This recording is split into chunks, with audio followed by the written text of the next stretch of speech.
there.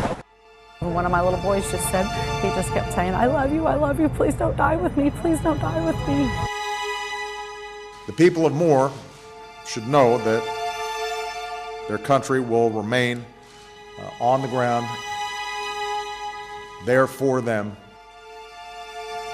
beside them, as long as it takes. I was asking God to spare me, and He did. He saw fit to see me through to another day.